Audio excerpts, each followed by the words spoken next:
and welcome to Beyond the Gear. This week we're going to go and see Troy Redfern, aren't we? We are indeed. Today we're in Nottingham. We've obviously interviewed Troy on the show. He's got lots of lovely resonators, so can't wait for this one. I think it's going to be a good one. Troy has very quickly gained a reputation for himself, being dubbed by the British press as being the king of slide guitar. He's also blazed a trail across Europe, playing various main stages at festivals, and played alongside the likes of Bumblefoot and the legendary Led Zeppelin vocalist Robert Plant.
I'm here with our good buddy, Mr. Troy Redfern. How's the tour going, man? It's going great, man. Better than expected. Yeah. Oh, that's awesome. I've seen pictures online and stuff, and the crowds look great. It seems like the reception to you in particular has been good. But I know we was chatting beforehand. I bet it's hard for you coming out for these sort of shows and being by yourself. How have you taken it, kind of gig by gig? First two gigs maybe were a little bit sort of hairy. Do you know what I mean? It was kind of tightrope walking. But as it's gone on, it's just got loads easier. But you're right. I don't do this. I'm a band player. So going out by myself was it's a new thing for me. So it's like starting afresh. But it's cool. It's cool. Yeah. You realise that after a while you can just do what you want. You can just ad lib. You can make stuff up. You can improvise. You know what I mean? It's cool. Well, you're learning an extra skill, aren't you? Yeah, and a whole other game to your repertoire, which I think I admire you for, because obviously it's a popular tour, and I think it takes balls to go out there and do that. And it seems like you're killing it, man. Nice. Yeah, it's been great. The reception's been cool. So cool. So in terms of the rig, have you changed anything from what you would do in the band dynamic? No, I'm just using these two resonators, this one and the Dobro, but the pedalboard's the same, amp's the same, pretty much everything except this kick drum. I mean, I got that vibe in soundcheck that it was still very much like an electric gig. It's just, a bit simmed down with the kick drum and stuff, and I think that would be really cool for people that come down. So let's talk guitars. Yep. Would you say this is your main one, or just swap between the two, and what are the deets with this one? This is the main one. I use that for a couple.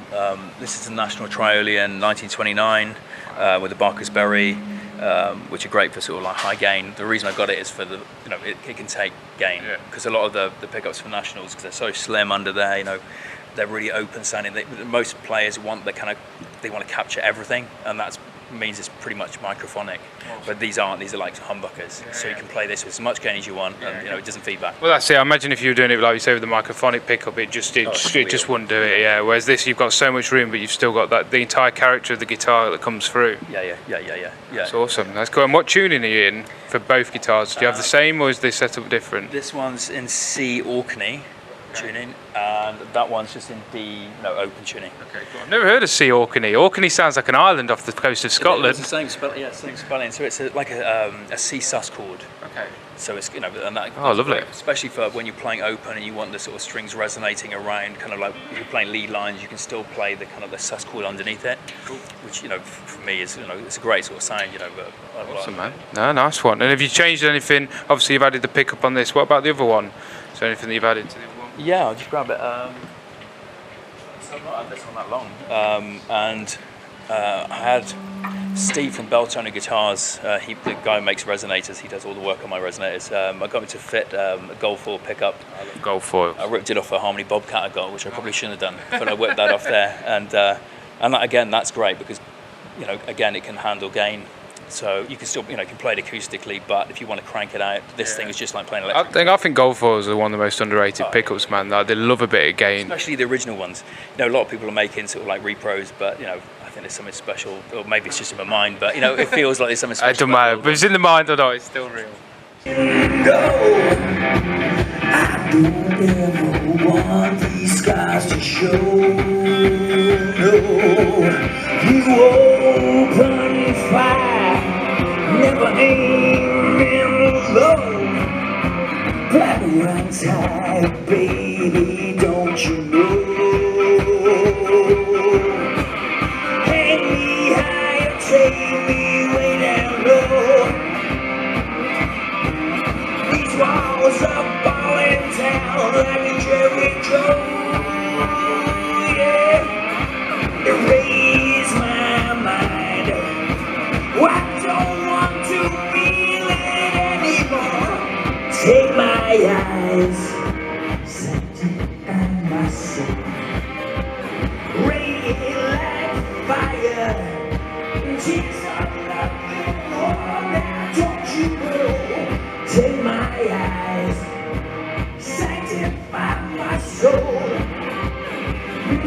find my soul.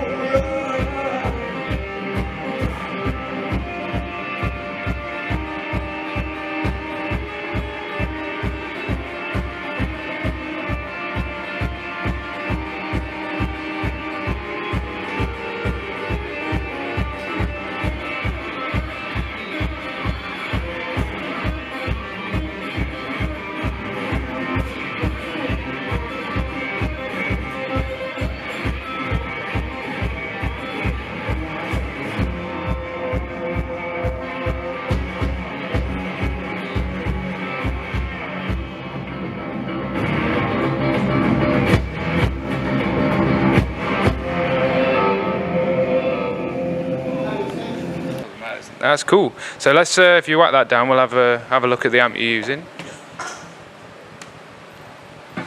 So I'm just using a PV Classic 50.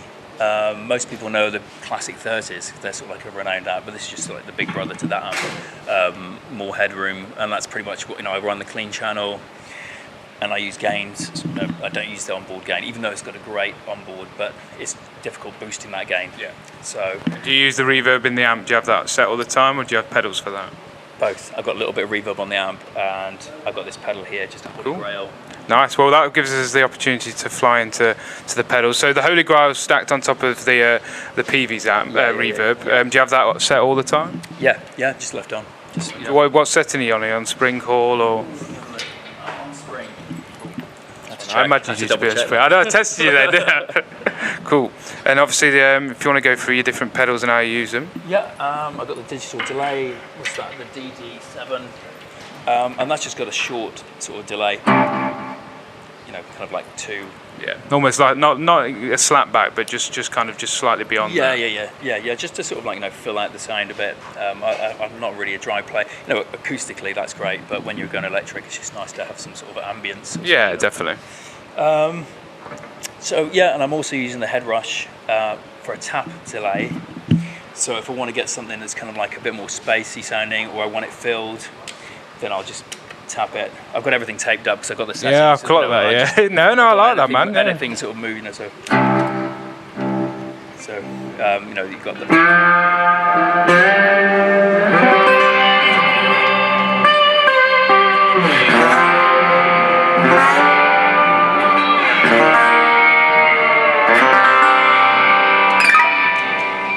That sounds lush. So that's just what I've done. I've got the filter on it, so it gets more muted as the delays happen. So the top end of the guitar, when you're playing on top of that, is the prominent sound. So just again, it's just a blending thing. And do you tap that in, or do you just have one sound that you use for? I tap it for different songs. That's why it's so close to the kick drum. So I just jump off the kick onto that. Perfect, man. And what are we on next? Are we on the distortion? Yeah, so I got the Rat. That's on all the time.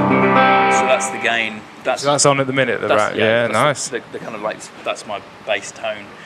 There's not, as you can see, there's not too much distortion. Maybe on a sort of quarter. It just makes it sort of like a little bit hairy. And occasionally I'll use the Hamida distortion. So.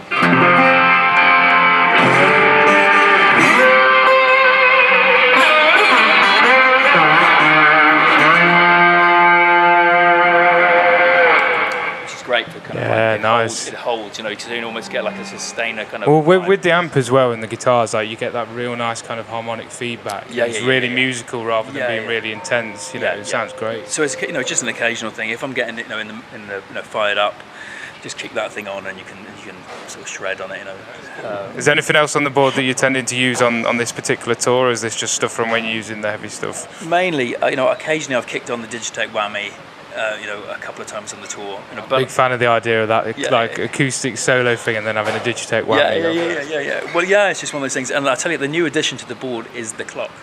Right. Okay. Because I'm improvising. I've got, what am I running? 6 songs, and every time I go to a solo, that's improvised, and so I've pretty much clocked it at 5 minutes per song. And the clock really helps because I can look down there, I can see, right, okay, am I getting carried away with this? How long have I got? That's good. I can chop the songs up into 6 equal parts, so that's really cool. I've seen John Schofield has one on his board, and I've thought for a long time about getting one, but I thought, right, this tour I really need one. Yeah, because it's more on your back than anybody else, isn't it? And like you say, you can run away with it when you're in in the zone.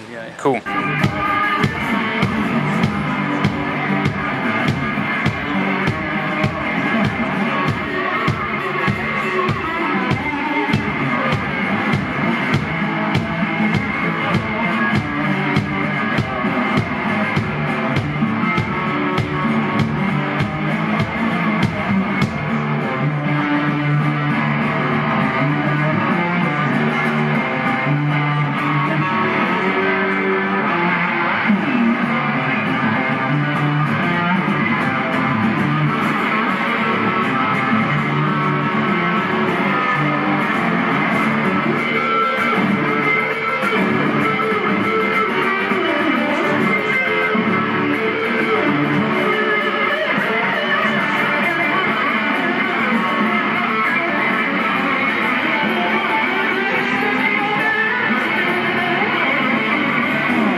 So let's if we could hear some sounds from the maybe from the Digitech Whammy as well, that'd be cool.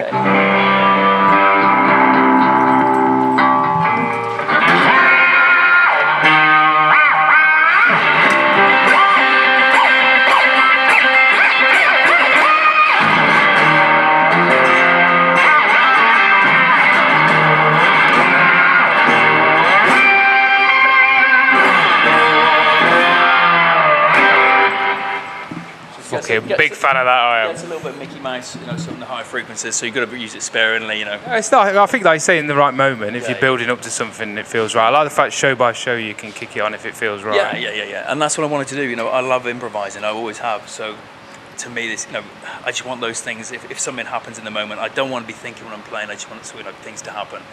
So in a split second, if I think right, I want to go here, you can just kick it on and you're there. Awesome, man. Right, thanks ever so much, Troy. I can't wait for the show, man. It's great to see you, and thanks for having us.